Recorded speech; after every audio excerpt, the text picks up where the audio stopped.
an apology which is highlighted now, which got more coverage than the actual event, has a pattern that would try to whitewash the past. Apologizing for something that you have done is not enough.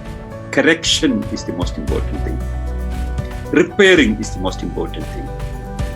And ensuring that it would not repeat again is the most important thing. So it's a clever game of one side apologizing and cooling down people, on the other side justifying the whole action, and on a third front finding new ways which is suiting to our times and our values to persecute people.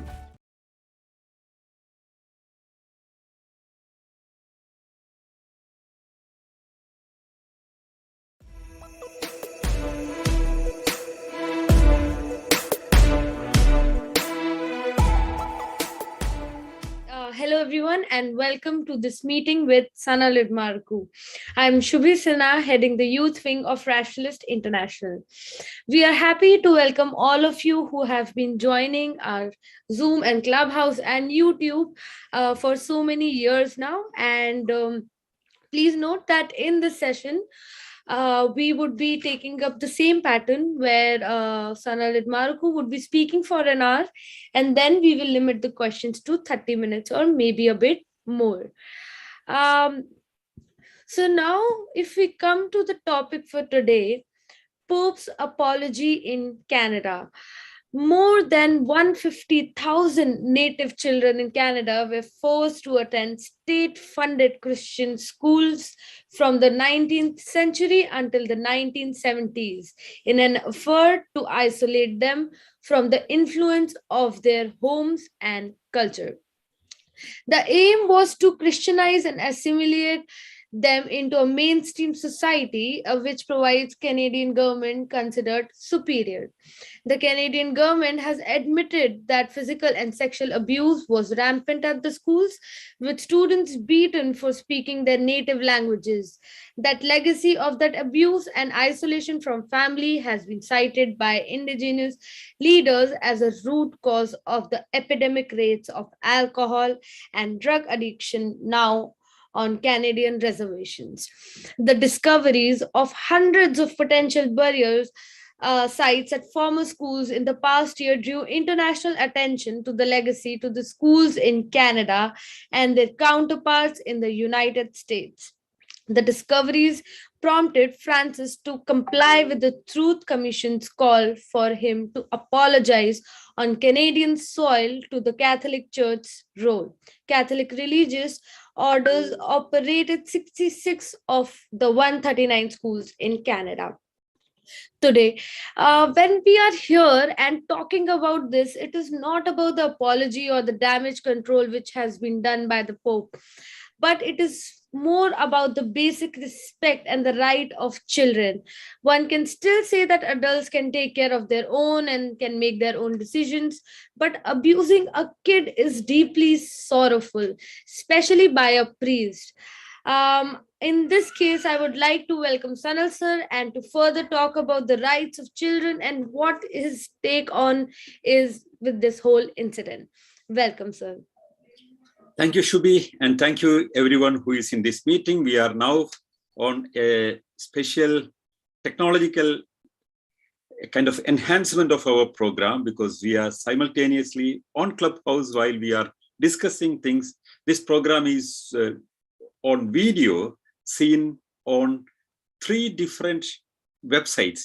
One is the Rationalist.net, the other is sanalidamaruku.com, and another one is terali.org. It's a kind of a technological marvel, but we are trying to reach more people every time with the help of technology. Thank you very much. Now, coming to the topic. You must have heard in the last weeks that Pope Francis has gone to Canada despite his bad health. And there was an event where he formally apologized to the representatives of the Aboriginal community there. He used quite an apologetical language. He was down to earth, one should say, and took all the mistakes in his hand and tried to be very respectful for the communities that they have been oppressing for more than a century. But one has to remember, what was it altogether?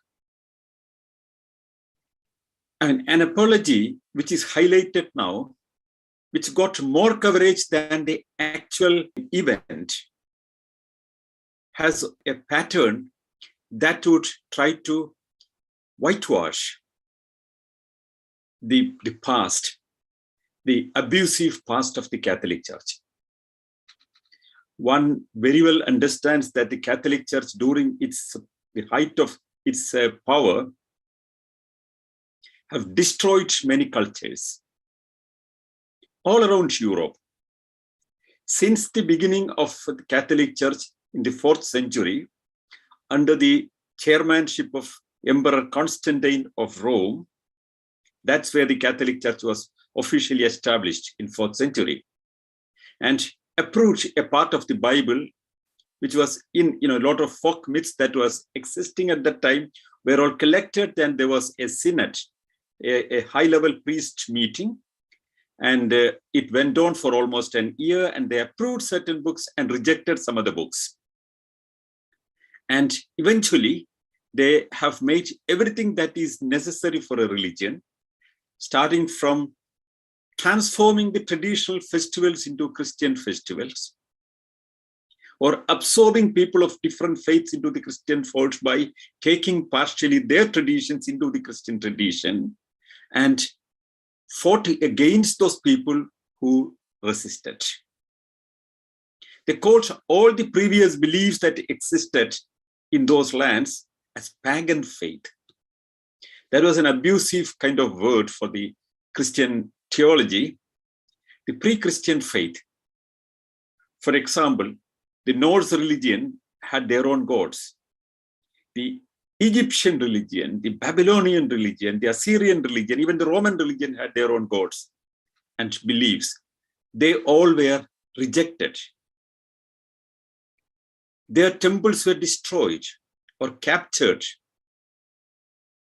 And those who rebelled were took in custody. They tried to control them, manipulate them, change their mindset. If it failed, they simply executed them.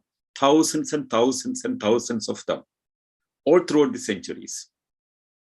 The kind of colorful stories that the Christian historians tried to present as the persecution of Christians in the early Roman time, in fact, is a story of how Catholic Church has suppressed people who were defying their faith. Well, the history was overturned, and it was presented that the Christians were persecuted by the Roman authority. In fact, the Roman authorities were running the Catholic Church. And in the 1st century and 2nd century, where no church was practically existing, only the common folk faith existed in different formats, there could be no persecution, and there was no historic evidence for any kind of persecution that existed. But Catholic Church certainly has persecuted a lot of people all throughout history. During the Middle Ages, we have obvious and clear records that speak about Inquisition, the witch hunting, the burning of the heretics. All these were part of the faith.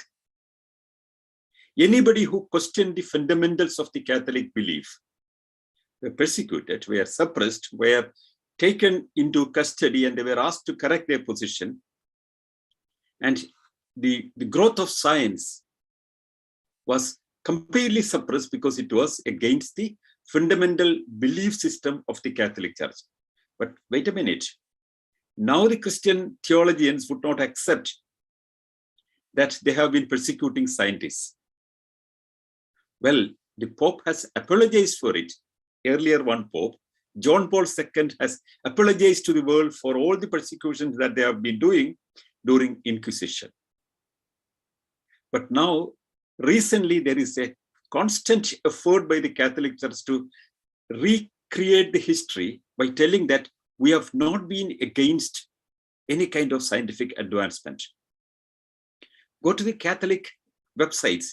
You can find at least a 50 article, at least 50 I have seen articles explaining that the Catholic Church in fact promoted the idea of evolution from the very beginning. They haven't denounced it. In fact, many theologians wanted to absorb it and wanted to declare it as a principle that the church would accept. That's how they say it now. But ask the local priest, he would still, even now, will speak in a Sunday school or in a Sunday congregation against evolution. But the theologians on the other side would say that we have never been against evolution. In fact, we wanted to support it. But of course, the faithful had problems. Therefore, we took a very careful stance. And finally, of course, they have accepted evolution after 150 years of the publication of The Origin of Species. That's how things are manipulated in the Catholic Church. It's a huge institution.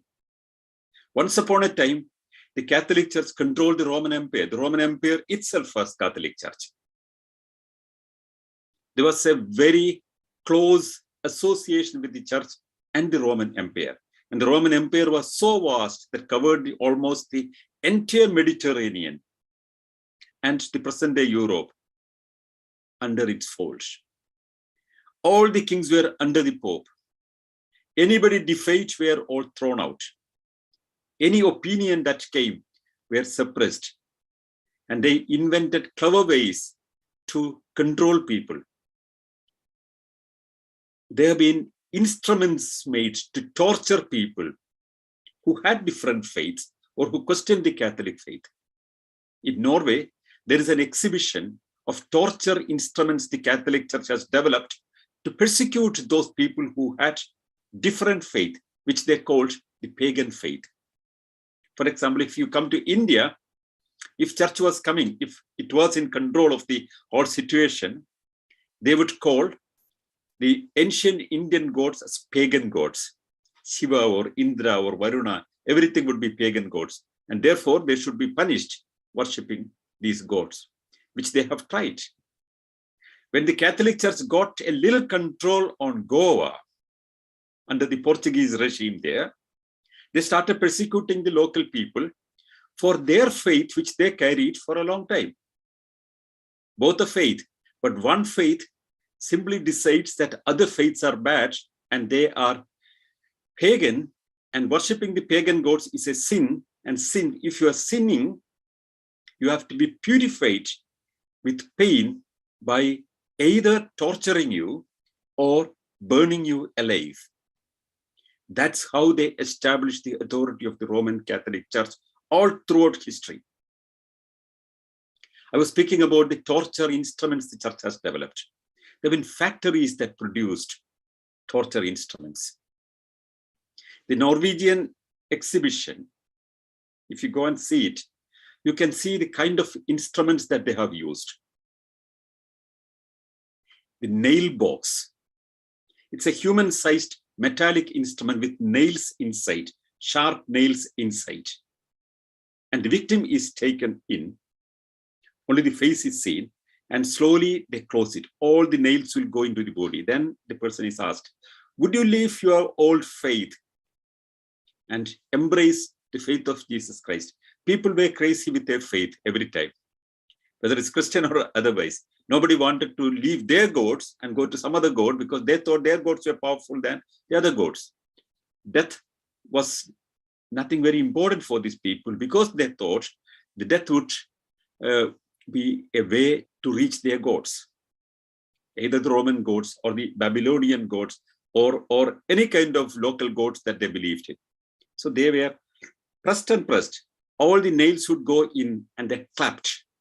Once clapped, it's there. You would bleed inside with 100 wounds, all nails going into you. And then you would eventually drain your blood and die. This instrument is now seen in an exhibition in Estonia, in Tallinn, as well as in an exhibition in Oslo.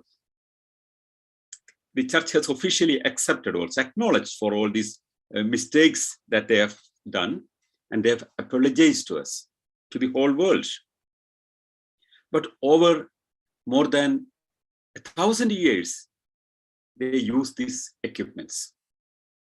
Over more than 1,000 years, they have burnt people, they have tortured people, persecuted people, eyes were taken off, hands were chopped off. There was thumb screws and racks to break your legs. The victim who would believe in some other gods, for them, they are heretics. They were non-believers for them because they believed in some other god. They were put on, a kind of a wooden bed, and metallic rolls would be running over them, breaking each of the bones into several pieces. Then there were instruments to pluck off your nails or take out your tongue when you are still alive. Or for women who were believing in earlier beliefs, they were called witches.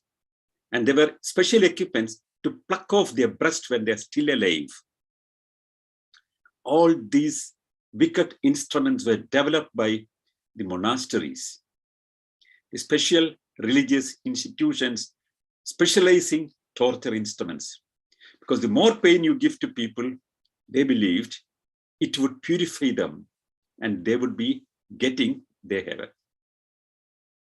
Giving them pain was taken as a kind of sacrifice, forceful sacrifice upon them. That's what the Catholic Church believed. But this, while this is all documented even by the Catholic historians at one side, while all these instruments are available, while all the documents of this Inquisition decrees are available, still people would argue from the Catholic Church, well, that's all exaggerated stories. We never oppose science. We have been actually with science. But we, in fact, they don't speak what? They say that, in fact, they were only against heretics. Of course, heresy is wrong. And what's heresy? Not believing in their God is heresy. And making an idea which is against what is written in Bible. For example, if the earth is flat in Bible, which is written there, or the stars are made for our convenience to see light in the night. They didn't have any idea about the size of the universe, that we, every single day, we get more and more information about the mighty size of the universe. But those people did not have any idea about that. But they insisted on that. And if you did not believe, they say that they didn't persecute people because of their faith, but because they were heretics. And heresy is a sin. Therefore, they were punished. That's a new interpretation. It's a twist of words and twist of arguments. Well, John Paul II has apologized for that. Still, they would argue that it's all exaggerated and it did not happen. So it's a clever game of one side apologizing and cooling down people, on the other side justifying the whole action, and on a third front, finding new ways, which is suiting to our times and our values, to persecute people. For example, use legal suits to trap people, getting into complicated trouble for people. Everyone who fought against Catholic Church in a very big way had to face very big complications. Many of them lost their jobs because many jobs were controlled by them. In Poland, I know about professors who struggle against the authorities because they spoke against the authority of the church. In Europe, in most of the countries, the church has gone away. There is not much faith anywhere. But there is only one country, perhaps, that's Poland, where Catholic Church is still very powerful. It's still very powerful, and they still try to persecute people. One of the old, victims of Catholic Church was in Poland. Every year, now the rationalists and atheists and skeptics and humanists together, they organize a memorial for this first victim of the church there. Why one calls the first victim? Because he was a high-ranking official. At the time, Poland and Lithuania were one commonwealth, and they had a kind of a fight with the neighboring countries, and he was a war hero. As per the law, a war hero cannot be tried in a court of law. This gentleman, Kazimierz Lewinsky, that was his full name. He wrote a book, why he would not believe in a God, but believe in the natural world. He did not bring out the book. Before the first copy came out from the printing press, a copy has gone out. That's a well-known story. And this news was leaked out, and he was tried. And all his official positions were taken off so that he could be tried. And the church has given him a punishment. The punishment was to burn him alive on slow fire so that he get the pain thoroughly and he's purified. For a person who defended the borders of Poland, it was possible to punish a person just for writing a book, whether God existed or not. But this was possible because the Inquisition courts were very, very powerful. They were beyond and above the power structures. If a person is accused of blasphemy, if a person is taken as a person who had a different faith, who would defy the faith fundamentals of the Catholic Church, he would be accused of heresy, and that will be tried by the Inquisition court. Once you are taken to the Inquisition court, the local courts or the general courts, the justice system in the country is of no value because that has a different jurisdiction above the jurisdiction of that country. Only bishops are there. And church was very much interested. All these bishops were very much interested in getting anybody who is accused to be punished, because the law also said that if a person is convicted for heresy, all his properties will be confiscated by the church. Church is very wealthy, no? Even after the decline of church, the collapse of the old power of church, still it's very wealthy. It's one of the biggest corporations of Europe. Money came from Inquisition, from grants from governments, and supports that they have forced to get by forcing governments to donate them, their institutions. There have been very clever, different ways all throughout the century to amass wealth. I would say the Catholic Church of those times can best be called an evil empire. Why an evil empire? I would like you to read a book, The Catholic Empire, written by Avro Manhattan, who lived in Vatican for a long time, who studied the whole system from within and wrote a brilliant book, namely the Catholic Empire. He narrates the whole structure, how the whole system is working, which is not known to the outside world. I mean, I don't go into the details of that, how the whole mechanism works, one at one side to defend against the facts that are coming out, on the other side, kind of public relations campaign to cool it down, and on the third side, theologians correcting history to again confuse the posterity. Why I say all these methods of Catholic Church? Because it is important to what happened recently in Canada. If you don't understand this pattern of the Catholic Church, if you are a simple-minded person thinking that Pope Francis is a good man as compared to his predecessors, well, he has gone and apologized. Well, I would appreciate such a move of Pope Francis.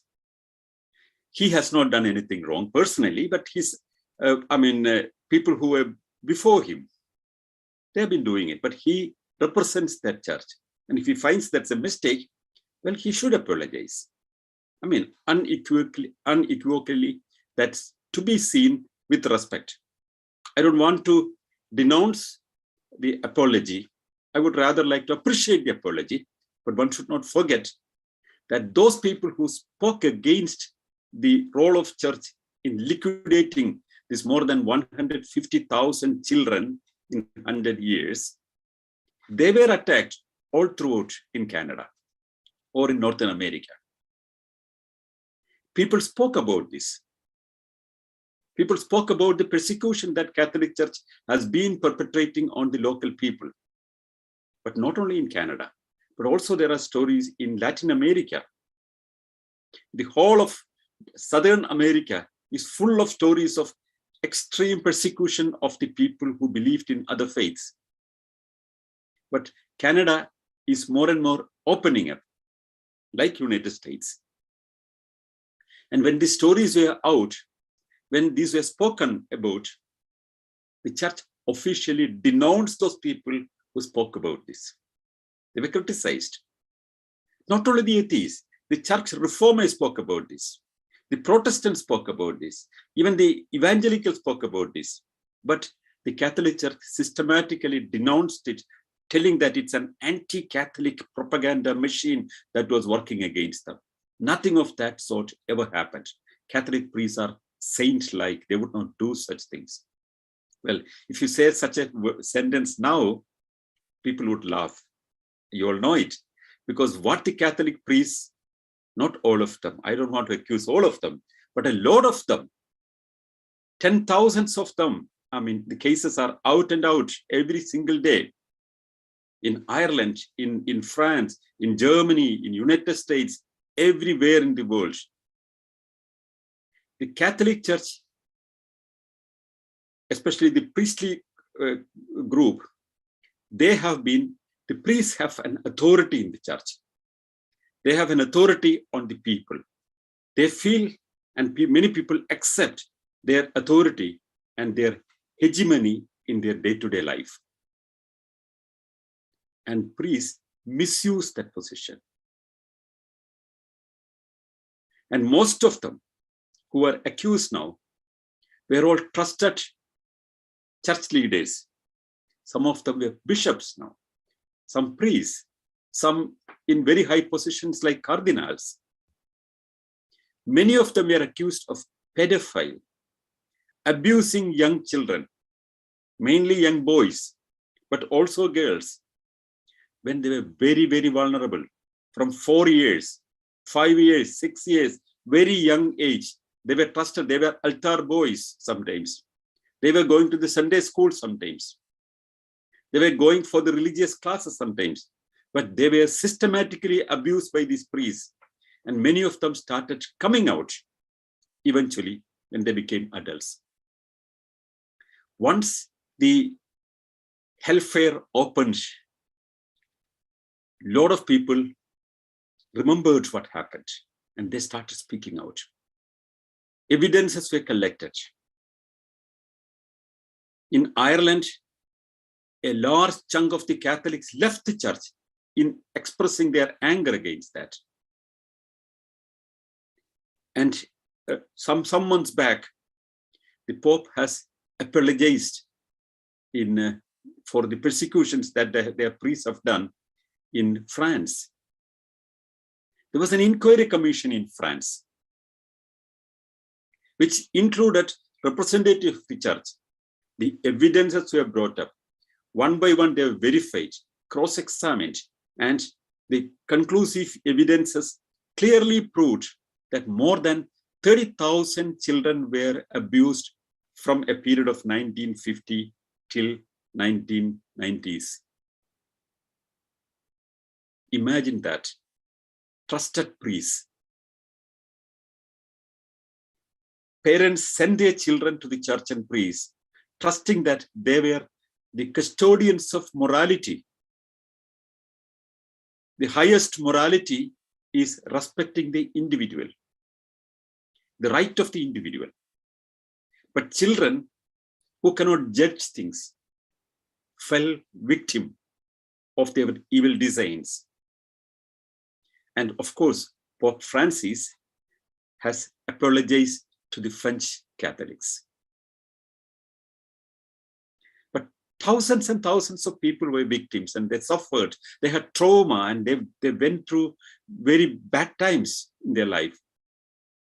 Many people, were completely traumatized with what happened in their childhood, and that damaged their mindset. Children sometimes went into depression. At the end of the day, now one can say that the Pope has apologized. Well, good that he accepted it and apologized it. But there were complaints earlier about earlier popes that they protected many of these cardinals or many of the bishops or even priests. Why do they do it? But in a way, when people have an absolute authority, especially moral authority on other people, and if they are very vulnerable people who do not understand their rights, there is a chance that they can abuse people. What we have to educate people are to get them understand their rights and educate children to speak out when there is a bad touch. But people trust these people so deep and they misused it. Well, an apology by the Pope to the French community, will that be enough for the proved 30,000 abuse cases? What about their lives? What about what they suffered? And if you know, there are thousands of cases everywhere. In the United States, the church is almost bankrupt by settling these cases out of court with the families. If you can pay a big sum of money, you can sometimes settle the cases. And the church has been spending a lot of money settling these accounts. There was reports also, even the Vatican officially said that their monetary situation is in the decline because of settling many of these cases. But well, the Pope apologizes. Good. Certainly appreciable. But why do people misuse their power? What's the kind of moral authority these people try to claim? The church claims that they are the custodians of morality. And what's the kind of morality when they cannot respect the right of children, what they are speaking? Will apologies solve these problems? No, in fact, no. Let's come to Canada. What happened in Canada was slightly different. This has a pattern that is spread all around the American continent, especially in South America. Everywhere, these kind of stories are still there. And if you raise these kind of issues, you will be pressed down, telling that you are anti-Catholic, you are in a bad campaign against the church, you are anti-church, you are anti-Catholic. A grand campaign would be there. And they will try to persecute you, punish you, corner you, and make your life miserable. Only very few people can fight out these people in places where they are powerful. And only very few people have taken it up and stand up against this mighty church and speak out openly. And that kind of people changed the course of history. Voltaire, Thomas Paine, Hobbes, Locke, Rousseau, you find a lot of people in history who changed the course of history by speaking against the authority of the church, the way they wanted to implement upon people. The French Revolution was an outcome of such a move. That was the end of the Catholic authority in a way in Europe. But before that, there was another challenge that came from the Protestant movement. A part of the Catholic Church challenged against the authority under the leadership of Martin Luther and Calvin. Martin Luther has written about the status of he was a bishop, the status of faith and reality in the Catholic Church of those times. The Pope could write away your sins and give a stamp of certification that you are eligible to go to the heaven. But you have to give a huge amount of money and you can get this certificate. And when you are buried, the certificate of the Pope also would be buried along with you, because when you go to the judgment situation, the certificate will cover up everything, and I mean you would straight away taken to heaven. That was the belief, and they sold your certificate to come out of your sins against money. And Martin Luther and Calvin challenged these kind of absurdities, but also other things. Martin Luther, in his book, he writes that there was a serious discussion at that time. Imagine, 15th century, he writes, how many boys the bishops can keep with them for their sexual pleasures. There should be a limit or not. That was a major discussion of the Cardinals' Conference.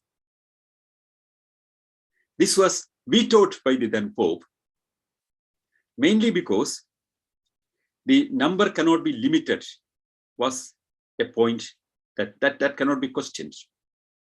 How many boys a bishop can keep in his custody for his pleasures? Imagine that. When did this start, this abuse of children? Centuries back. And Protestant movement was an outcome against the fight against the authorities of Catholic Church from within faith. They were not atheists. They were faithful people, but they questioned the authority of the church, the Catholic Church. They broke away, and they could influence countries, Germany, Sweden, Finland, Norway. All these countries changed. They all went for evangelical Lutheran church later. This is honestly Protestant movement. The Dutch movement was Calvin was the major inspiration for Netherlands. All these people, the Protestant movement was an outcome against the Catholic authority with their wicked ways of ruling the world at that time. That was 1500. Two centuries later, we have the French Revolution, which gave the last nail on the absolute authority of the church. Now in Europe, except in Poland, there is no single country where Catholic Church had power earlier, had more than 49% of believers. The faith has declined in Europe. Well, that is a good outcome. But the Catholic Church still has a lot of influence in the southern part of America, Southern America, especially in Mexico, in Brazil, in Chile. All these countries, they have a lot of influence. And there's a huge population there. People with Spanish background. So there are very active rationalist and atheist movements also in these places. They're still speaking about the persecution the Aboriginal people had there. Now coming specifically to Canada. In Canada, as you all know, the people who were living there, they had their faiths, they had their ways, they had their languages, they had their culture.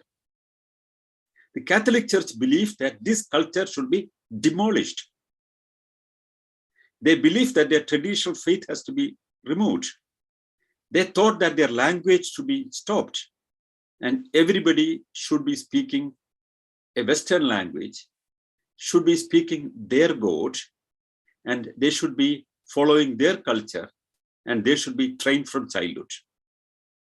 So the state supported Catholic schools were supported by the state at that time. They were financed by the state, but run by the Catholic Church in Canada. So they have taken thousands of children separated by force from their families and put them in residential schools to correct them, to correct their approach. And these children, starting from the age of 3 to 10 or 12, they were taken to the residential schools. But imagine children plucked away from their parents, now under the controls of the nuns and priests. And they believe that their culture is wrong and they have a different culture which is more important and that's to be imposed. Well, it's not that kind of a faith structure only was the concern. These people found these children as easy victims in their special situation where many of the priests had to undergo celibacy by force, by the part of faith, but many of them did not respect these children and they abused them, not only sexually, but they tried to correct them by beating them, torturing them, by giving unbearable punishment, cutting down their foot, and every time sexually abused as well. Most of these children went through very heavy sexual abuse. Children, little children, from 3 years to 10, 12 years. And many of them could not even survive in that process. They died. Some people survived. That's for a long period, in fact, till 1970. Almost more than, the period is generally calculated from, I tell you the exact period. It's so shocking that it's almost 150 years or more than 100 years in any case. They were separated from the family systematically, generations and after generation. All the little children were taken away. Imagine a child is taken from your home and put somewhere where you do not know. And perverted adults sexually abusing them, beating them, undernourished food is served to them. Sometimes no food is given to them, forcing them to change their language, their faith, their lifestyles and everything. But sometimes simply beaten them to death. If a child refused a sexual advance, normally the child is just strangulated and killed. They felt it was their right in the name of Jesus Christ or in the name of their faith. And at least 150,000 children were killed at the time during these 100 years. When the people continued telling about this story, and when we have been speaking about this, back in 1960s or 70s or 80s, when we would speak about this, the rationalists, the atheists, the skeptics, we all have been speaking about this. I mean, starting from a long time. Even Ingersoll in 1800s was speaking about this. But they were all called anti-Catholics telling lies. Where is the evidence? They asked. Where is the evidence? They asked. Now, evidences came out back in 1990s. One mass burial ground was located wherein you got thousands of buried children. They were unmarked burial places. They were thrown into holes and just covered. And that was the beginning. Now, with the use of advanced technical methods, advanced instruments, more and more skeletons were located. Thousands of them are excavated now. In some places, nearly 3,000 children were mass buried. Just because they had a different faith. Just because they spoke a different language. Just because they did not cooperate for the sexual abuse these perverted priests wanted upon them. And they were simply killed. Over 100 years. And at this moment, we know that at least 150,000 children were persecuted and killed. The numbers could be still higher. Till this excavation, the church has officially refused this accusation. You can see old articles telling about the anti-Catholic campaign, telling lies about them. They were the custodians of morality. They modified this whole country and they made the people good. Thousands of children were converted because they found Jesus Christ. How did they find Jesus Christ? by whips, by beating. There were long sticks, something on the size of a hockey stick, to beat on the back of children. Well, they would fall into belief or fall into the grave. Even there was not a grave for them. They were just thrown into holes somewhere. Now when we have evidences, now when we have all these skeletons out, now when we have clear evidences with all these bodies with tortured, broken legs and broken hands and broken necks, there was a huge cry in the country for what happened. And Trudeau, the Canadian president, he has in 2010 apologized as the leader of the Canadian political system that his country has given the task of education to this the Catholic Church. It was state-sponsored education institutions.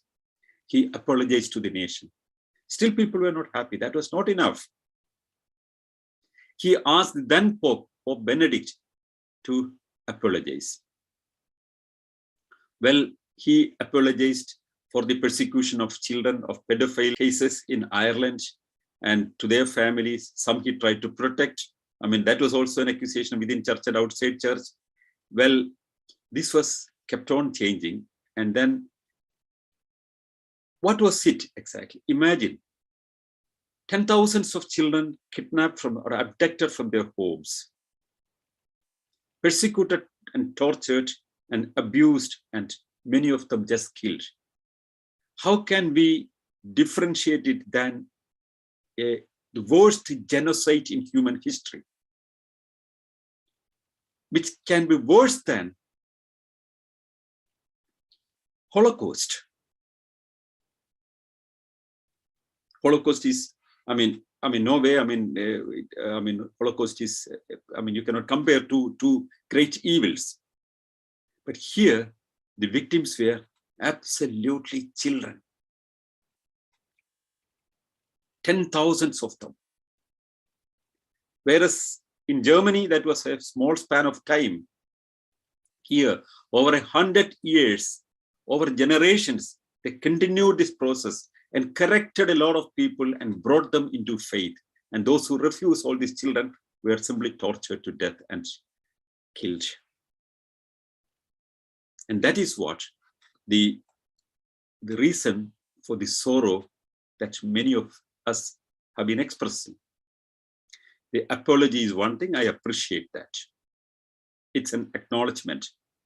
It's in a way acknowledging what we have been speaking all these years. It's in a way denouncing those people who defended the church despite the evidences against their systematic torture of people and killing of people. There have been articles and articles refuting this allegation.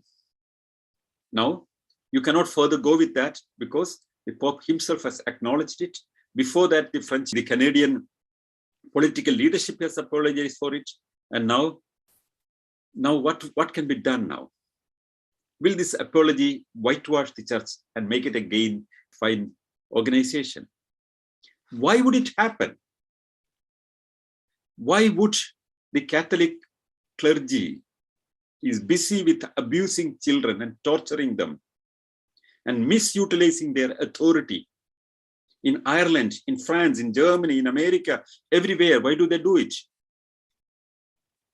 Because people respect priests as something more important than them. That is why they get this authority over the people.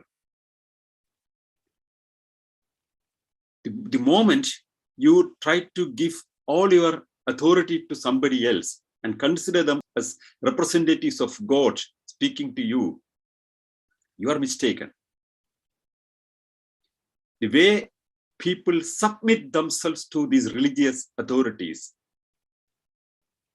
is causing this situation. That is where we need a correction. Whether people believe in anything, I mean, if they want to believe in the Christian God or the Muslim God or Hindu God or whatever is it, it's their freedom. But don't surrender your self-respect. Don't surrender your decision-making authority to anybody. Everybody is a human being and they all are to be treated well. And if you are treated as somebody subjugated, and whereupon their decisions can be imposed upon you, and they have a special authority that is bestowed upon from the gods to them, come on, reject it. That's the only thing we can do now. Leave out from the clutches of these church authorities. But for those victims and their relatives, there should be more things to be done. There should be compensations pressed on the church. And the people who are still surviving, they have to be rehabilitated.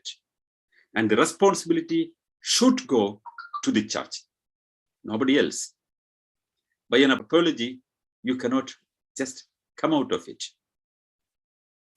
You have to rehabilitate all the surviving victims. And you have to answer by finding ways to help out all those people whose children,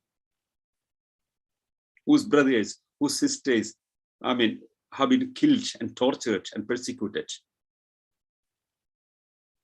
There should be a kind of rehabilitating all these people to normal life. And it costs a lot of money. And Catholic Church is rich enough and they have to pay it up since they have accepted their mistake. There should be a package, a plan. And I hope, and I call upon Pope Francis, whom I consider a person who has a comparatively open mind than many of his predecessors, to take up this initiative now to rehabilitate these people, to allot and release funds to Canadian government to rehabilitate all these victims and relatives of all these victims, and ensure that such things would never ever happen. But more than the church, the states have to take the responsibility. The people have to take their own responsibility and understand that no, this is the end of it. You cannot have it again any time in history. You cannot persecute children. And that should be recorded. That should be told to people for generations. It should be re-educated the people that it shall never again repeating. Apologizing for something that you have done is not enough. Correction is the most important thing. Repairing is the most important thing. And ensuring that it would not repeat again is the most important thing. The attention should be towards that direction. Thank you very much.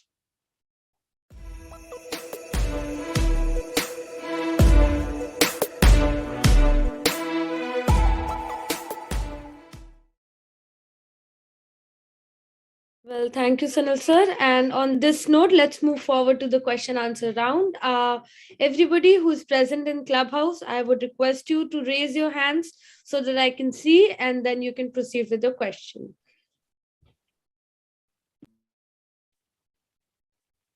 I would suggest that not only questions, if somebody wants to make a comment or contribute something, also that is welcome. I see people like Maria there who have had, I mean, a very strong experience of the Catholic system. I mean, she's an ex-nun who came out and married. Maybe Maria, if you could speak a few words in the beginning. Hello, everybody. Mr. Sanal has already spoken elaborately on this topic. And as he said, as a former nun who lived inside, who knows the inside out for 2 decades and came out now, and that's also up 2 decades now, I would like to make certain observations.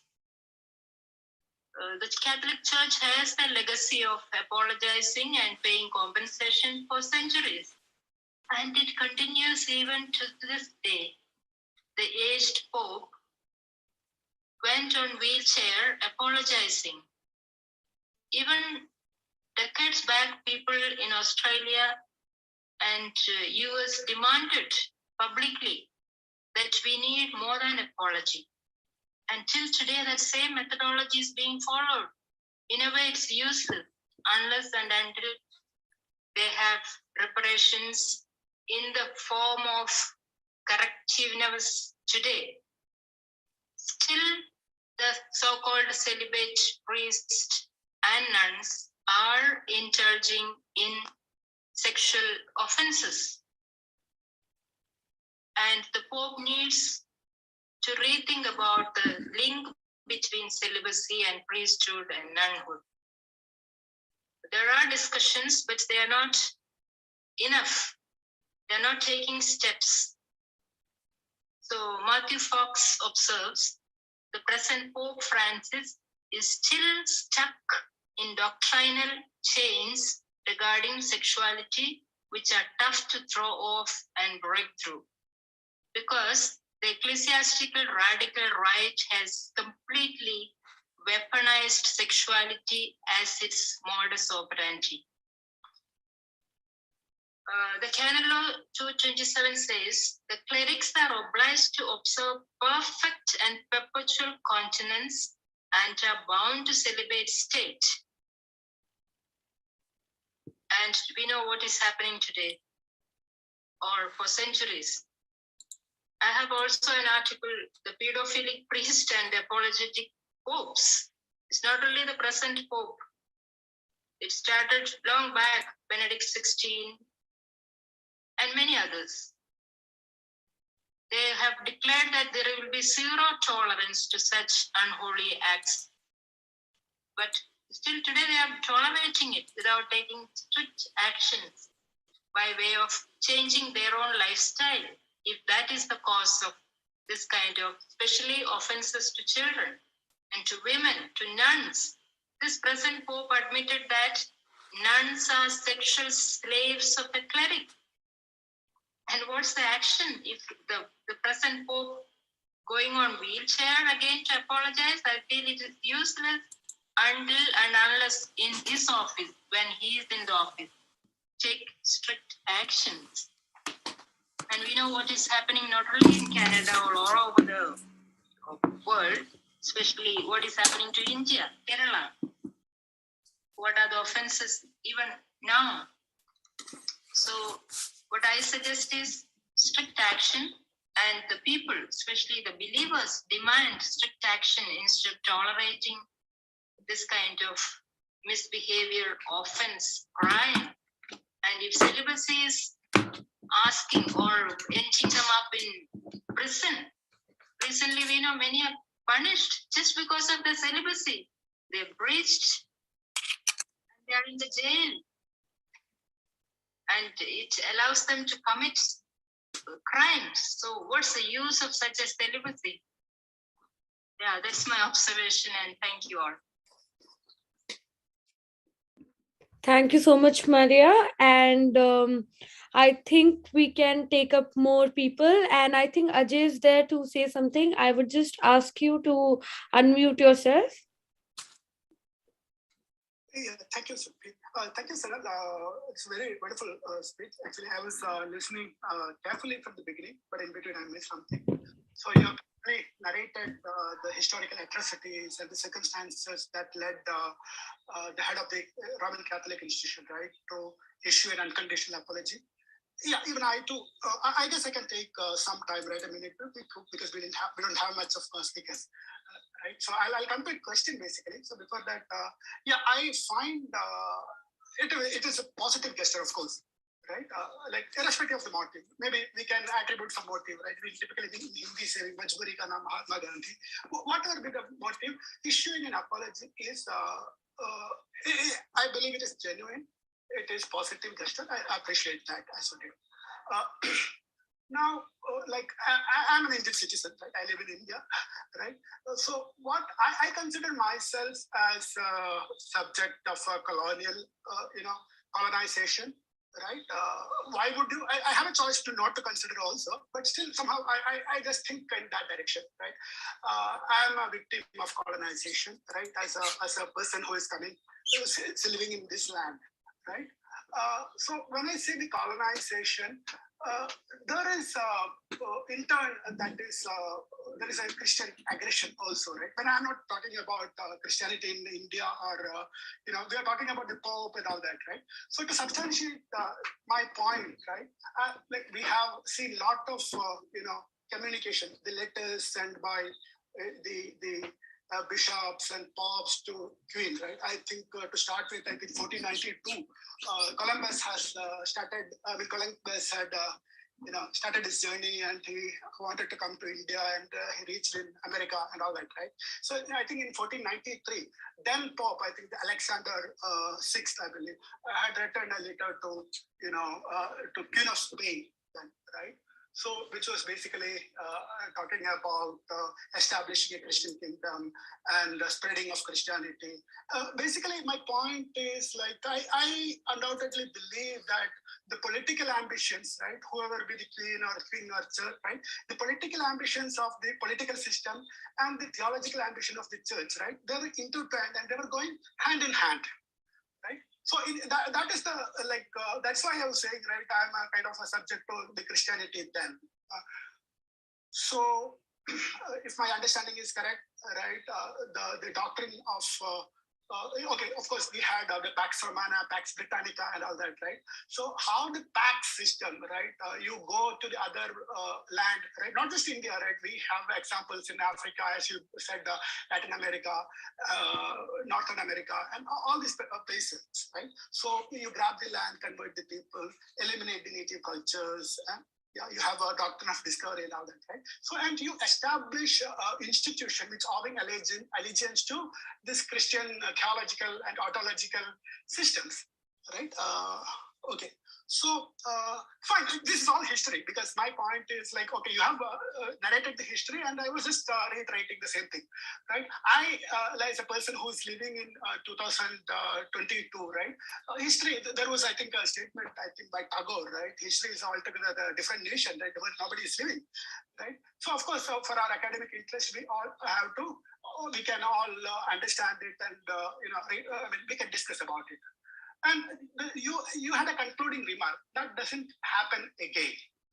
I think you concluded by saying that. And I wanted to bring in another small point, right? Basically, now if you like, we don't have a Pax Britannica, or I don't know if there is a Pax Americana, but there are powerful countries, so-called powerful countries, and many of these countries use the missionaries, many faith-based NGOs, many evangelical systems, right, as a strategic asset, right? So these strategic assets, right, the missionaries, evangelical church, and faith-based NGOs, these people operate on countries like like India or Europe, and they mainly target the underprivileged people, right? So, and what I find it difficult is, right, like, of course, we have a free consent, right? You know that legal term. We have a free consent in contract law, right? So many underprivileged people are converted to a new religion, right? Christianity to Christianity, or maybe new form of Christianity, right? Evangelical form, whichever form it is, right?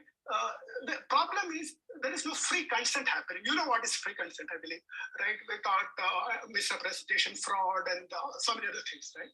So what I see, this is a greater human right violation, right? So you convert a group. It's not just a human right, right? It's a societal right and a cultural violation of a cultural right. So I cannot somehow accept this one. And these converted people are used as strategic assets, right? In turn, politically or otherwise.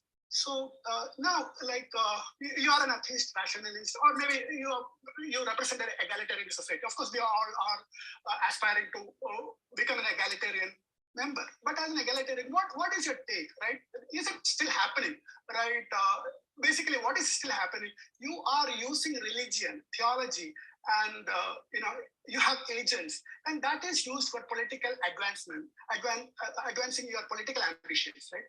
So this is still happening, right? Now, if we have to appreciate, right, the spirit of his apology, that should translate into action, right? So basically, my problem is again that human right aspect, like you're converting somebody without a free consent, which is again a legal term. So I would like to know your thoughts on that. Thank you. Yeah, thank you for your observation, Ajay. I mean, that was good. I mean, that's a serious issue, I mean, which is to be addressed is what you have phrased. I mean, the consent and conversion practically. I mean, that's the major issue. At this moment, history has a different phase now. It's not exactly how it was happening in the Middle Ages that it is happening now. But you think that is the case in the developed part of the world, or politically conscious people in places where people with the politically conscious minds are there. But go to Africa. The kind of conversions that are happening in Africa, for example, or in the tribal parts of India, are either by, taking advantage of their economic situation, their social situation, or the kind of oppressions otherwise they are going through. For example, if you remember, in India, in Tamil Nadu some time back, a whole village got converted to Islam just because they were downtrodden people, they were Dalits, and they found the upper caste Hindus have been oppressing them, and they converted to Islam. But over the years, did their life change? In fact, they still remain Dalits in the Islamic community. So the whatever kind of temptations that are given for you to leave your religion and go to the faith that they are propagating. I mean, all the religions that are trying to convert people, like Islam or Christianity in its different forms, they all try to use your weakness or whatever is your situation which you find not acceptable. So that's one way of conversion that's going on everywhere in the world now. In Africa, in many parts of Latin America, the Aborigines everywhere are victims of this. But there is other types of conversions also, like forceful conversion, political conversions. In many parts of Africa, people are forced by violence to change their religion or face death. There are active violent groups in many countries, but that's not only with Christianity. Look at Afghanistan. Can you have your independent mindset in Afghanistan? It's not possible. You'll be just killed. So political authority is used by most of these religions to force people, to threaten people, to eliminate people if you don't accept and still force you to a faith. So why does it happen in 2022? It happens because you have still systems that has symptoms of the Middle Ages. In Middle Ages that was happening, but in Afghanistan, you have Middle Age in this century. So this has to be addressed in very different ways. There should be the expansion of the Universal Declaration of Human Rights. I mean, against, for example, one of the major clauses that is to be added is protecting people to be kept away from the kind of force that is used to influence their views or cultures or their faith, whatever it is. There should be protection, and state should seriously interfere into such things. But conversions are not the only thing. The kind of situation that was, for example, the Pope's apology is something that, all of us would appreciate. But that's not enough, I said one thing, but that would not end with that also. Tomorrow you'll have more and more scholastic studies from the Catholic universities and Catholic institutions which would justify these people. Like there are books and books now available to justify Inquisition. They are available even now. Even now there are new articles coming that Inquisition was a fake story. The one Pope has apologized for the whole Inquisition, John Paul II. Even Benedict has, when he was Pope, partially apologized for what happened in Canada after the discovery of all the skeletons.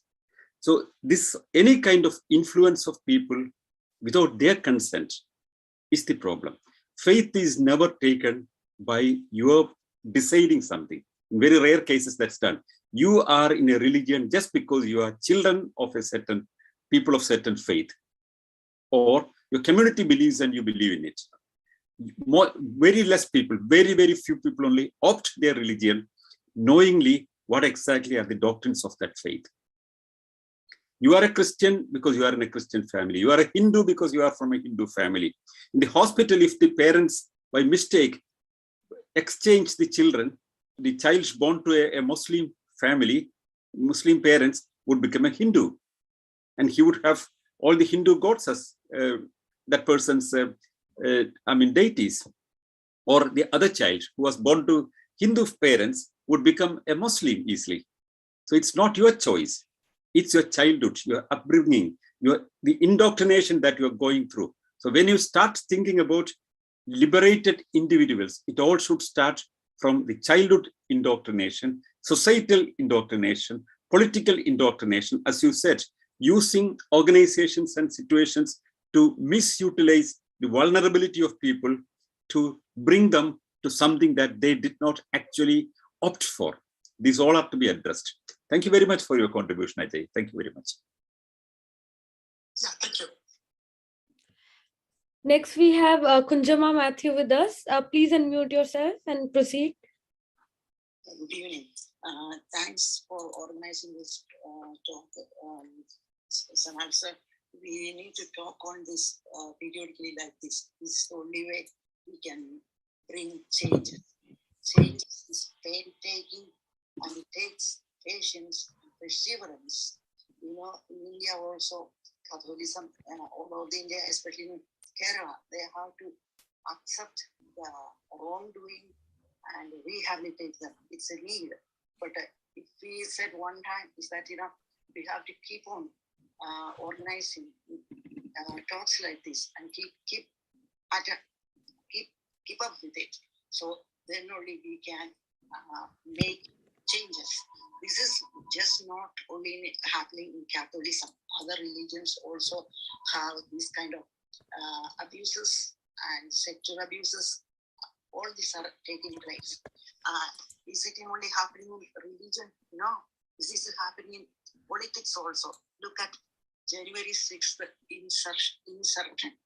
In that, about 8,000 people are indicted, and that day, four were killed, and many people lost their jobs and their homes. Their families are ruined. There was false proposals. We will look after you. We will pardon you. We will give you money. None of this happened. Still, people are struggling and going through pain and family ruins. These are happening. We can see this. They are witnesses. They expressed in this kind of selected committee. Same thing in my state where I stay. Yesterday, a man was convicted for $4.1 million.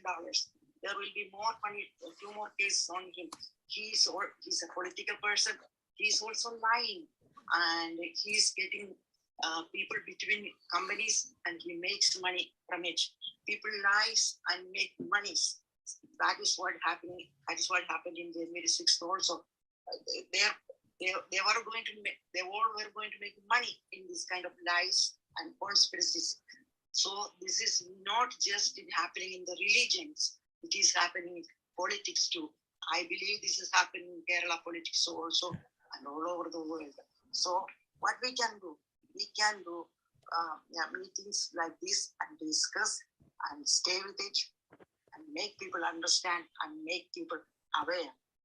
This is what I think we can do. Thank you for the time. Thank you for your observation. But I would say that, the kind of attitude that you try to, project has a serious setback. For example, there are crimes happening. So we can forgive this. It's happening everywhere. Come on, that's not the way. If somebody is killing another person, well, there are other murders happening in other places. This is not an isolated event. Will that be a justification? No, it won't be a justification. What happened in Canada, or what happened with Catholic Church with the 10,000s of cases of child abuse, the major comparison that is having is only with Holocaust. Why Holocaust also? I mean, a lot of people were killed. There are a lot of other killings happening in different parts of the world. Yes, every kind of crime, every kind of violence, every kind of abuse is, to be condemned. That all are to be condemned. But there are certain crimes which are of very high magnitude. That is why Holocaust is what in the contemporary times, what we know as the biggest crime that we see.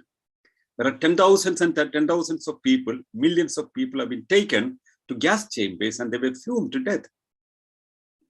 The next comparable thing to Holocaust, or the next to that, would come the abuse of children by the Catholic Church. Well, some politician has doing some corruption in your state. Well, that's certainly wrong. But how can you compare that with the kind of the magnitude of the depth of this crime, where victims, children from 3 years, sexually abused in all different countries, from Ireland, in Poland, in Germany, in France, or wherever Catholic Church had influence. How did it happen? And priests, who are the custodians of morality, custodians of their well-being, have been abusing them.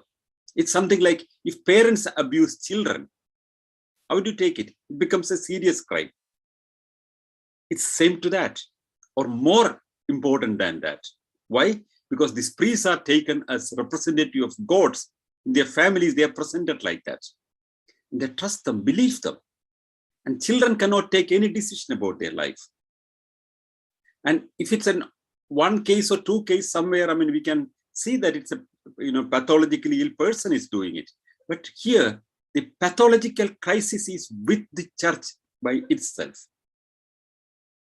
Some kind of a pathological illness the Catholic Church has. That's why it's happening in such a huge magnitude. That is what is to be addressed. That is what we are speaking about. You cannot compare it with some crime happening somewhere. Of course, all kind of violence are to be, questioned. That is to be addressed. All kind of political criminal activities are to be addressed. I'm not, discouraging the point that you're telling, but let's not forget the size of the whole thing, the depth of the whole thing, and the deep crisis that it has created. It's something unpardonable. It's not one person in crime, but hundreds of them, and the whole institution, the system, systematically doing it. One person cannot kill this kind of people and children. It's a system that worked. And that is where we need correction, that we need ensure, we have to be ensured that it would ever never happen. We want to be sure that there shall not be any Holocaust anymore. And there shall be a surety from the system that we want, that no more priest abuse on children, no more pressurizing of children to change their mindset. Children shall be respected. Children shall be brought up as individuals. That's the fundamental issue. Thank you. Absolutely. Kunjama, do you have anything to say? Yeah. May I am not against what you're saying, sir. That need to be corrected, and children shall not be abused or killed or starved. That need to be done. That's wrong. But what can we do? What can we do is we can talk like this and make people aware and support the changes that we can support people who make come forward. Really. I think we have to cut short this conversation because we have to entertain some other people also. That's the same point you have been trying. What can we do? We can make church responsible. That's the whole question we are speaking about. They have to pay repatriation money to help these victims come out. They have to give compensation to these people, to helping these families and the survivors to come out. They have to be forced by the political systems to pay the money and take responsibility of the repatriation. That is what is to be done. An apology should not make them holy now. Okay, so I think we can move to the next person now. And now we have Hari with us. You can proceed with your question. Hi. I have a couple of comments. One of the things is, we have a feeling that the current Pope is kind of like a nice person, and but his actions, sometimes contrary. Right? For example, when he visited U.S., he canonized the Junipero Serra, who is one of the missionaries in Latin American missionaries who came from Mexico, established the mission systems in California. If you go to some of these missions, they are also the torture of the Native Americans. That has happened. A lot of people were tortured. They were forcefully converted. They were forcefully asked to follow. Their land was grabbed by the church, and then they were working as slaves for the Catholic Church. And as a person who has traveled all throughout America as well as Latin America, you can see that the exact same thing is still being perpetuated, in other Latin American countries like Peru and other places, right? So Catholic Church, did they learn the lesson? I doubt it. They did not learn it. They have been making the exact same mistake over and over again. And then the idea that the current office, is somewhat nicer, I don't know. He is actually giving that, that idea. But the thing is, still his actions are, conflict many times. Even when he came to US, he actually met a very decisive figure in the abortion, the whole process of anti-abortion thing which has been going on in the US. There was a county clerk, which is very, very, a low-level person. He actually met her. So his actions, are conflicting. That's what I would say. So if you have any comments on that, please. Thank you. Thank you, Hari. I mean, yes, you are right. See, if you remember John Paul II, I mean, who was politically very active also. I mean, he was encouraging the trade union movement in Poland and all these kind of activities at one side. And he started a set of, apology series. First, he apologized for the mistake of not accepting origin of species in the right time. And evolution is acceptable to Christians, he said, after 150 years of its publication. I mean, the Catholic Church is running behind. But if you ask a local priest now, they would not accept it. This is a kind of whitewashing these people try to do all the time. If you take any priest of any Catholic pope of any time, all the Catholic decisions of the previous times are immediately covered up, and they are presenting the new pope as a person who is out of all these things. So, for example, Pius XII, who blessed Hitler. I mean, we all know that, Hitler was a devout Catholic, and he was supported very strongly by the Catholic Church. Even the Holocaust and everything was supported by the Catholic Church, and the rise of Hitler was celebrated by the Church. And on the other side, Hitler used the Catholic faith that the Jews are responsible for all sins. He used that. But after him, that was when Pius XII was the cardinal, and later he became the Vatican. And after the World War, the Vatican has helped many of these Nazis to escape to Argentina. It was very clear. But later, the next pope would come and denounce Holocaust. So then we can think that, come on, the next pope is a very good guy, and he has done, all the previous guys are bad, so you want to repair. So now, for example, the rights of the gays and lesbians are a major issue in the last at least 2 decades, and more respect has come to their positions. So now John Paul II said that, well, people of different sexual orientation can also go to heaven if they do have a Christian life.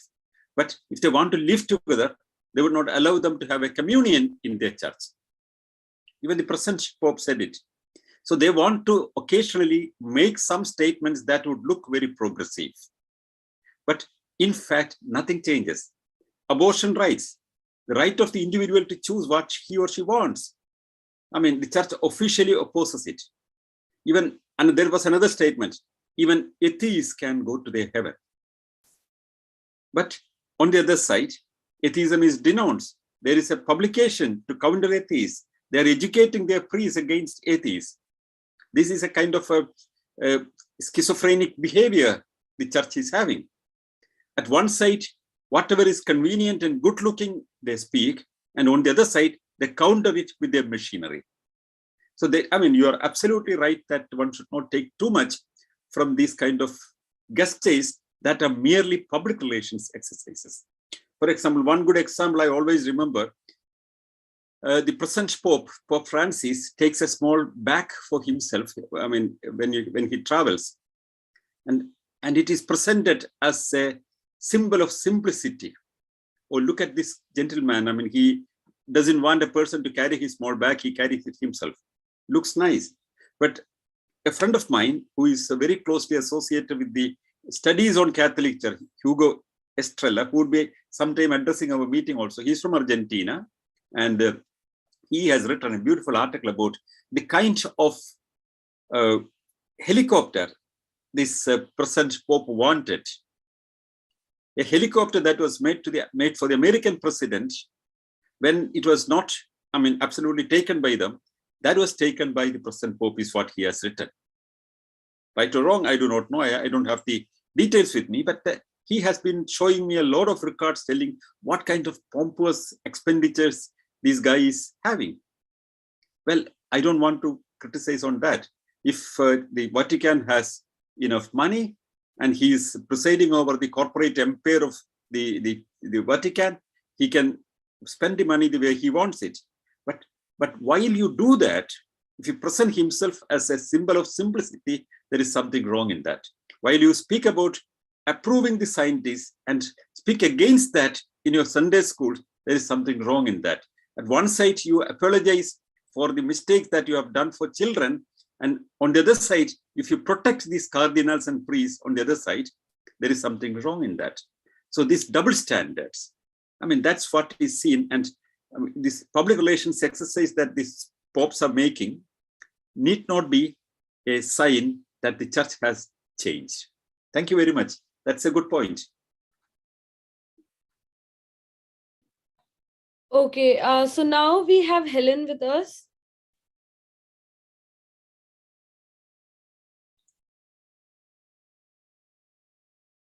Helen, you will have to unmute yourself if you want to speak.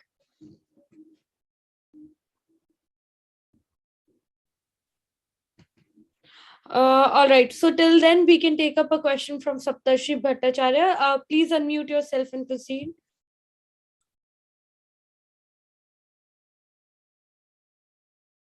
Is there a technical problem?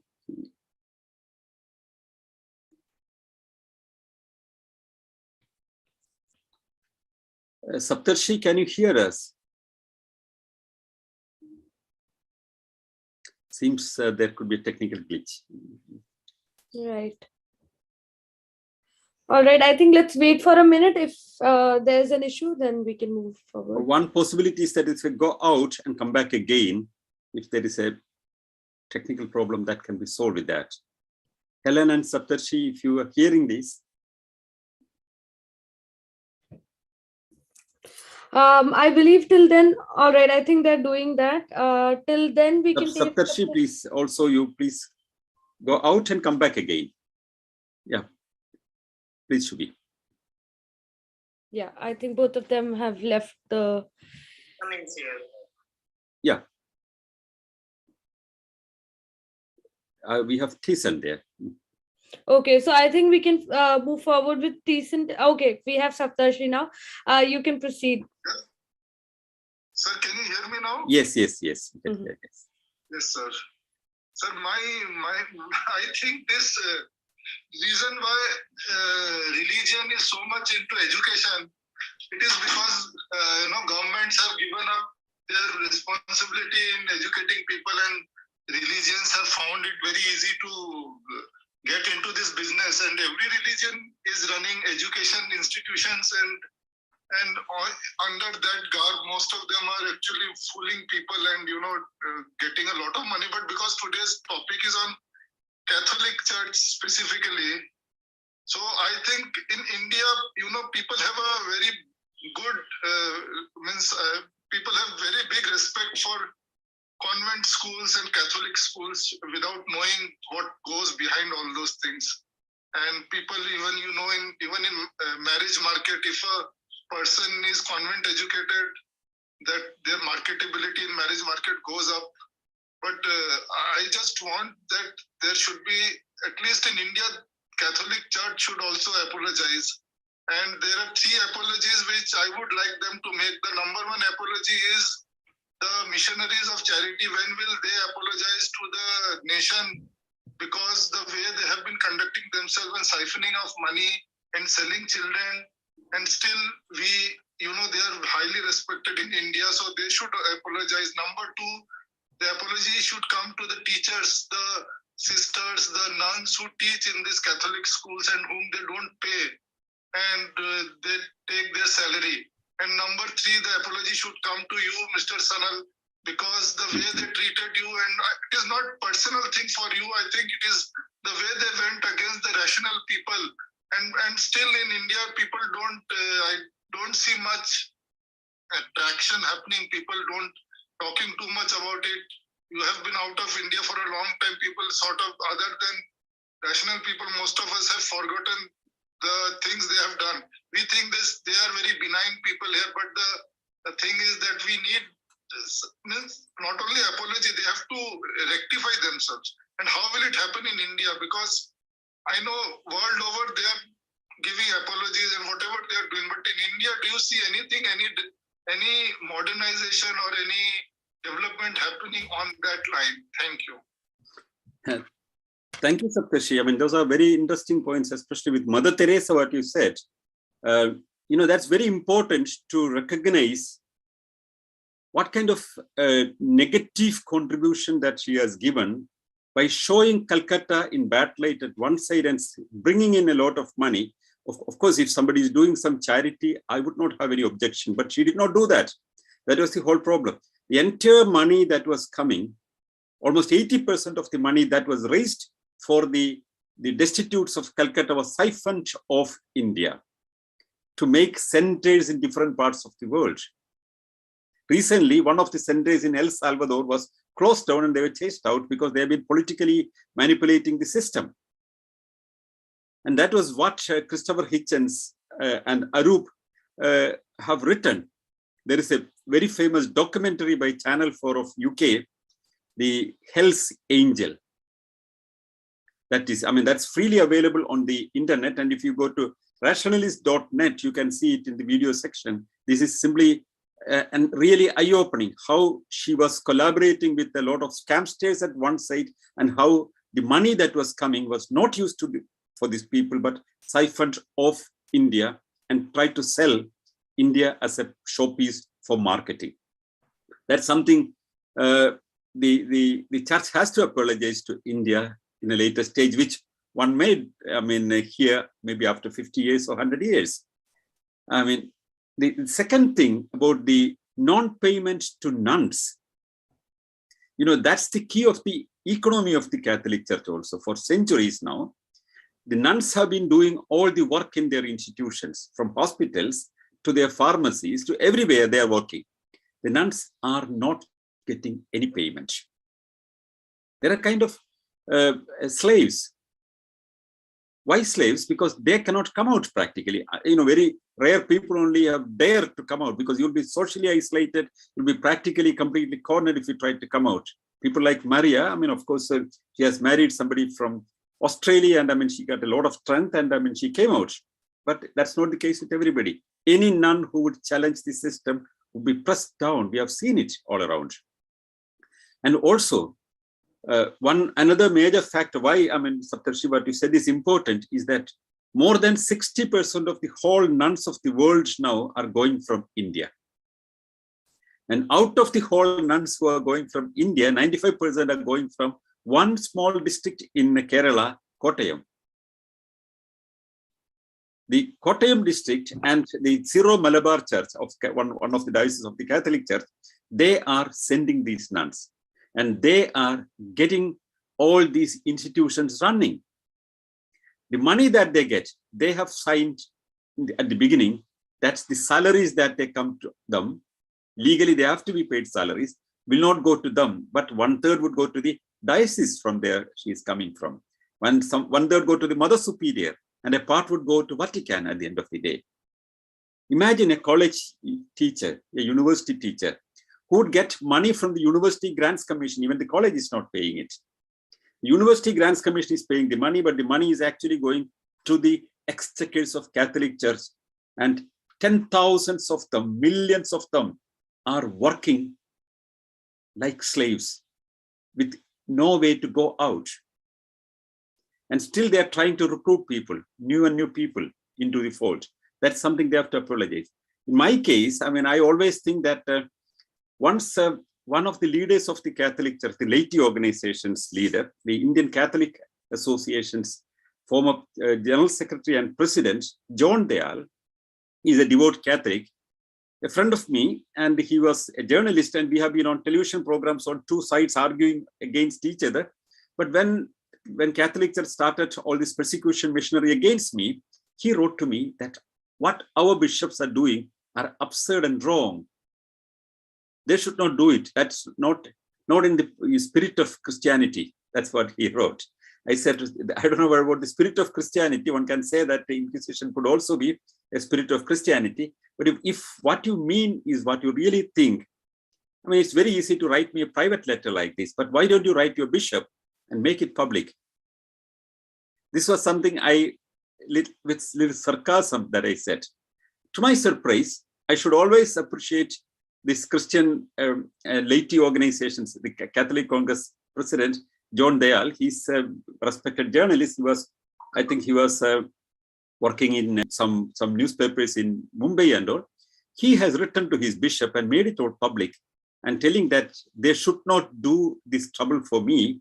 Rather, they should stop the whole thing and apologize to me, is what he suggested. The bishops were asking my apology for exposing this miracle and exposing the measures of the Catholic Church. Officially they have put on their website that I should apologize to them to stop all these things. But I think, my case is now well known all around the world. Everywhere where Catholic Church is powerful, this is also reported. BBC has reported, CNN has reported, and of course, this is a bad mark on the church. One of the later popes, I'm sure, would come up and make an apology to the Rationalist movement for what they have done to me. I'm sure of that. But they normally do things much after the real persecution happens. When it is a pressure of history, they want to whitewash with this apology. The apology is not enough normally. When people are persecuted, when people are tortured, when people are killed, when people are thrown into persecution chambers, or children are simply abused and killed, that is to be stopped, and that should not happen. That's most important. Apologies are okay, fine. It's a kind of a public relations exercise, but ensuring that this would not happen, this child abuse would not happen, this pedophile business would not happen, and children are not persecuted anymore. That's most important. Thank you anyway. Thank you anyway, Saptarshi, for the. Okay, so I think the last person, we can try if Manuel is able to unmute. My question is, are there any studies or data that prove that those who are sexually attracted to boys are more attracted to the priesthood? Is there any psychological connection between readiness for the priesthood and the sexual attraction to boys or children? Thank you. Yeah, I've heard such questions in that direction. It's a good thought. One should study all such things. And there is one study. There's a priest group in United States that tried to tell people that, when all the pedophile cases were coming up, that they argued that it's a sexual orientation. Feeling attracted to children is a kind of sexual orientation, is their argument. And that kind of arguments were coming from a group of priests. But that is not a kind of a position that the people who are interested in young victims, that's the whole case. Somebody is a gay is not an issue. That's a personal orientation. You cannot have a decision for yourself because that's how you feel it. But abusing children of underage, and because they, even if they cooperate, they cannot take right decisions for themselves. That's the most important thing. So whether these priests are looking for this opportunity, and is that an attraction for them to become priests? I have no data. I haven't seen anything in that direction. But I would always feel that many people join priesthood or go to the seminary with one intention. Many people are going either with a very devout feeling or because that gives them an opportunity to study.